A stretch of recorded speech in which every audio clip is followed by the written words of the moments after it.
வணக்கம் நண்பர்களே. இன்றைய பதிவில் நாம் பார்க்க இருப்பது வியூக விளையாட்டு பிரிவில் வரும் அடைத்தல் விளையாட்டில் 4ஆம் நிலை விளையாட்டு. இந்த விளையாட்டு விளையாடுறதுக்கு தேவையான பொருள் என்னென்னு பார்த்தோம்னா, இந்த படத்தில் இருக்கிற போல் ஒரு வரைபடம் நமக்கு தேவை. அதாவது ஒரு வட்டத்தை 4ஆக பிரித்து மேலே ஒரு கோடும் கீழே ஒரு கோடும் நீட்டி விட்டு அதில் படுக்கை கோடுகள் ரெண்டும் போட்டோம்னா இந்த வரைபடம் நமக்கு கிடச்சிரும். இந்த விளையாட்டு விளையாடுறதுக்கு தேவையான போட்டியாளர்களோட எண்ணிக்கை 2 பேர் விளையாடக்கூடிய விளையாட்டு இந்த விளையாட்டு.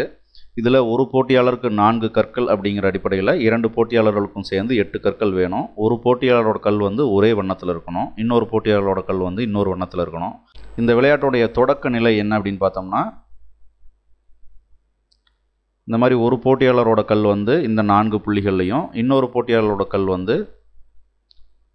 இந்த 4 புள்ளிகளையும் வச்சு தான் இந்த விளையாட்டை நம்ம தொடங்கணும். யார் எதிராளியுடைய கற்களை நகர்த்த முடியாதது மாதிரி அடைத்து வைக்கிறாங்களோ அவங்க வெற்றியாளர் அப்படிங்கிறது தான் இந்த விளையாட்டுடைய தீர்வு. இந்த விளையாட்டில் வெட்டுறது, ஒதுக்கி வைக்கிறது அந்த மாதிரியான எந்த ஒரு இதுவும் கிடையாது. எதிராளியுடைய கற்களை அடைத்து வைப்பது மட்டுமே இந்த விளையாட்டினுடைய முக்கியமான தீர்வு. யார் முதல்ல கல்லை நகர்த்தணும் அப்படிங்கிறது நான் ஏற்கனவே சொல்லியிருக்கிறது போல் ஒற்றையா ரெட்டையாக போட்டு பார்க்கலாம். அப்படி இல்லைன்னா பூவா தலையை போட்டு பார்த்து யார் முதல்ல கல்லை நகர்த்துறதுங்கிறத முடிவு பண்ணிக்கலாம். இப்போ முதல்ல பச்சை கல் நகர்த்துறாரு அப்படிங்கிற மாதிரி நம்ம வச்சு இந்த விளையாட்டை விளையாண்டு பார்ப்போம் இப்படி விளையாடுறது அப்படின்னு சொல்லிட்டு. முதல் நகர்வு இந்த கல் நகர்த்தணும், ஏன்னா வேறு எந்த கல்லும் நகர்த்துறதுக்கு வழி இல்லை. இந்த கல்லை 3 புள்ளிகளில் ஏதாவது ஒரு புள்ளிக்கு நகர்த்தலாம். இப்போ இந்த கல்லை இங்கே நகர்த்துறாருன்னு வச்சுக்குவோம். அடுத்தது மஞ்சள் வண்ணம் நகர்த்தணும். மஞ்சள் வண்ணம் நகர்த்துறதுக்கும் இந்த ஒரு கல் தான் வாய்ப்பு இருக்குது, வேறு கல்லை நகர்த்த முடியாது. அப்போ இந்த 2 புள்ளிகளில் ஏதாவது ஒரு புள்ளிகளுக்கு தான் நகர்த்தணும். இந்த புள்ளிக்கு நகர்த்துறாருன்னு வச்சுக்குவோம். இப்போ அடுத்தது பச்சை வண்ணம் நகர்த்தணும். இப்போ பச்சை வண்ணம் அடுத்து இந்த கல் எடுத்து திரும்ப இங்கே நகர்த்துறாருன்னு வச்சுக்குவோம். இப்போ என்ன ஆயிருதுன்னு பார்த்தீங்கன்னா, பச்சை வண்ணம் இந்த கல்லை இங்கே கொண்டு வந்ததுனால 3 மஞ்சள் கற்களும் அடைக்கப்படுது. இப்போ இங்கே ஒரு மஞ்சள் கல்லை மட்டும்தான் வச்சு தான் இவர் நகர்த்த வேண்டிய சூழல் உருவாகுது. இப்போ மஞ்சள் தெளிவில்லாமல் விளையாண்டாங்கன்னா என்ன ஆகும் அப்படிங்கிறத நான் இப்போ சொல்லித்தரேன். இப்போ இங்கே நகர்த்திட்டாங்க மஞ்சள் ஏற்கனவே 3 மஞ்சள் அடைபட்டுருச்சு. இந்த மஞ்சள் இங்கே இருந்தது இங்கே நகர்த்திட்டாங்க. அடுத்தது பச்சை நகர்த்துறாங்க. அடுத்தது மறுபடியும் மஞ்சள் நகர்த்தணும். இப்போ மஞ்சள் இங்கே நகர்த்துறாங்கன்னு வச்சுக்குவோம். அடுத்தது மறுபடியும் பச்சை நகர்த்துறாங்க. அடுத்தது திரும்ப மஞ்சள் நகர்த்தணும். இப்போ மஞ்சள் இங்கே நகர்த்திட்டாங்க.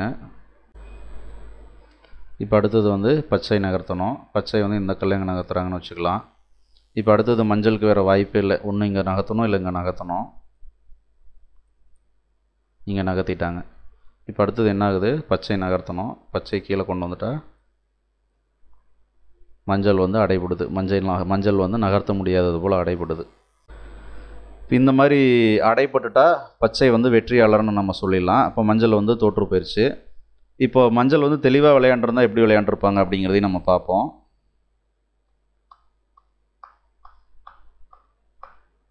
இந்த மாதிரியான சூழலில் தான் இருந்தது. இப்போ மஞ்சள் நகர்த்தணும். மஞ்சள் இங்கே நகர்த்தினதுனால சிக்கலாயிடுச்சு முதல்ல. இப்போ மஞ்சள் தெளிவாக சிந்திச்சு இங்கே நகர்த்துறாங்கன்னு வச்சுக்குவோம். இப்போ இங்கே நகர்த்தினதுனால என்ன ஆகுதுன்னா 3 பச்சையும் அடைபட்டுருது. இப்போ அடுத்தது இந்த பச்சையை தான் நகர்த்தணுங்கிற சூழல் உருவாயிருது. அப்போ அதனால் அந்த பச்சையை திரும்பவும் அவங்க இங்கே கொண்டு வராங்க. இப்போ என்ன ஆகுதுன்னு பார்த்தீங்கன்னா, மஞ்சளுக்கு இந்த கல்லை உள்ளே கொண்டு வரதுக்கான நிறைய வாய்ப்பு அமையுது. இப்போ மஞ்சள் இங்கே உள்ளே கொண்டு வந்துட்டாங்க. இப்போ அடுத்தது பச்சை நகர்த்தணும். பச்சை இந்த கல்லை இங்கே நகர்த்துறாங்க. அடுத்தது மஞ்சள் திரும்ப என்ன பண்ணுறாங்க, இந்த கல்லை இங்கே கொண்டு வராங்க.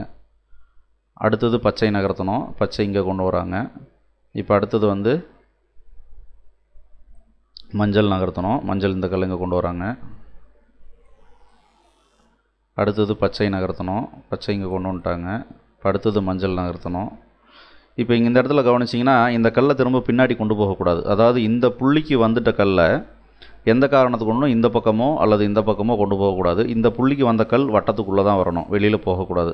வட்டத்துக்குள்ளே வந்த கல் கண்டிப்பாக வெளியில் போகக்கூடாது. வட்டத்துக்குள்ளே வேணால் எப்படி வேணாலும் நம்ம கல்லை நகர்த்திக்கலாம். இந்த புள்ளிகளிலிருந்து முன்னேறி வந்த கல் மறுபடியும் பின்னோக்கி போகாது. வட்டத்துக்குள்ளே இருக்கக்கூடிய கல்லை மட்டும்தான் நம்ம எப்படி வேணாலும் நகர்த்தலாம். அப்போ அப்படிங்கிற அடிப்படையில் பார்த்திங்கன்னா இந்த கல்லை இங்கே நம்ம நகர்த்த முடியாது. இந்த கல்லை தான் இங்கே நகர்த்தணும். இப்போ அடுத்தது பச்சை இங்கே நகர்த்துறாங்க. இப்போ அடுத்தது மஞ்சள் இந்த கல்லை உள்ளே கொண்டு வரோம். இப்போ அடுத்தது பச்சை நகர்த்துறாங்க. இப்போ அடுத்தது மஞ்சள் நகர்த்துறாங்க. இப்போ என்னாச்சுன்னு பாருங்கள், பச்சை இப்போ என்னாச்சுன்னா பச்சை அடைபட்டு விட்டது, மஞ்சள் வெற்றி பெற்று விட்டது. இப்போ ஒரு சின்ன தவறு செஞ்சால் ஒரு போட்டியோடைய தீர்வே மாறி போயிடுது அப்படிங்கிறத சொல்கிறதுக்காக தான் நான் அந்த 2 முறைகளை சொல்கிறேன். இதே மாதிரி வேறு சில நுணுக்கங்களை நம்ம ஆரம்பத்திலிருந்தே வந்து கடைபிடிச்சோம்னா இந்த போட்டியில் வெற்றி பெறது மிக எளிது. இதை எளிமையாக வந்து குழந்தைங்களுக்கு சொல்லிக் கொடுக்கலாம். பெரிய விதிமுறைகள்லாம் ரொம்ப அதிகம்லாம் கிடையாது. 2 விதிமுறை தான் இதில். எடுத்து உள்ளே கொண்டு வந்த கல்லை திரும்ப பின்னோக்கி கொண்டு போகக்கூடாதுங்கிறது மட்டும்தான் இந்த விளையாட்டில் இருக்கக்கூடிய விதிமுறை. மற்றபடி எதிராளியோட கற்களை வந்து அடைத்து வைக்கிறது தான் நம்மளோட நோக்கம். இந்த விளையாட்டு கண்டிப்பாக உங்கள் எல்லாருக்கும் பிடிச்சிருக்கும்னு நினைக்கிறேன். மீண்டும் இதே போன்றதொரு இன்னொரு விளையாட்டில் சந்திப்போம். அதுவரை தொடர்ந்து இணைந்திருங்கள். நன்றி, வணக்கம்.